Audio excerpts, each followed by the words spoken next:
Kami akan awal informasi pertama mengenai Komisi 11 DPR yang telah memutuskan Destri Damayanti sebagai Deputi Gubernur Senior Bank Indonesia menggantikan Mirza Aditya Suara yang masa jabatannya berakhir pada tanggal 24 Juli 2019.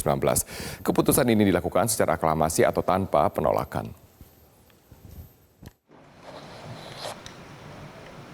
Komisi 11 DPR RI secara aklamasi telah memilih Destri Damayanti menggantikan Mirza Aditya Suara menjadi Deputi Gubernur Senior Bank Indonesia periode 2019 sampai 2024. Terpilihnya Destri memberikan banyak harapan DPR terkait kebijakan Bank Indonesia ke depannya bisa lebih baik.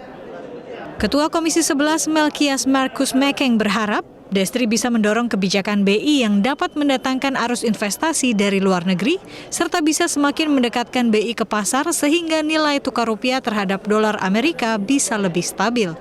Ya, kita mengharapkan begini, pertumbuhan ekonomi kita ini kan kita tidak bisa mengandalkan hanya dari dalam negeri, yaitu dari APBN.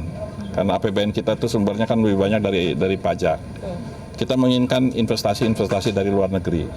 Nah, Bank Indonesia mempunyai peranan yang besar, yaitu dengan memperdalam produk-produk keuangan seperti repo, surat berharga, bukan hanya pada surat berharga SUN, tetapi surat berharga dari korporasi yang mempunyai rating yang bagus. Itu pun bisa dilakukan Bank Indonesia sebagai market maker.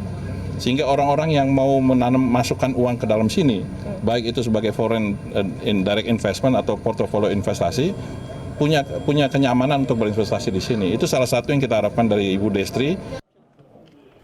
Sebelum menetapkan persetujuannya atas usulan Presiden ini, DPR telah menggalang berbagai masukan terkait sepak terjang Destri termasuk dari kalangan perbankan dan Pusat Pelaporan dan Analisis Transaksi Keuangan atau PPATK. Ketua Himpunan Bank-Bank Milik Negara yang juga Direktur Utama Bank Tabungan Negara Mariono menilai Destri memiliki kapabilitas dan kapasitas yang mumpuni untuk menggantikan Mirza Aditya Suara.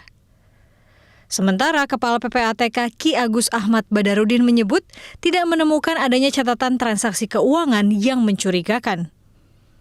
Saat melakukan uji kelayakan dan kepatutan di hadapan Komisi 11 DPR, Destri memaparkan strategi dalam 5 tahun ke depan jika terpilih menjadi Deputi Gubernur Senior BI. Mulai dari mengoptimalkan bauran kebijakan, mengembangkan sistem pembayaran yang aman, serta berkomitmen membuka komunikasi dengan pemerintah, OJK, dan DPR. Destri telah malang melintang berkarir di industri keuangan domestik.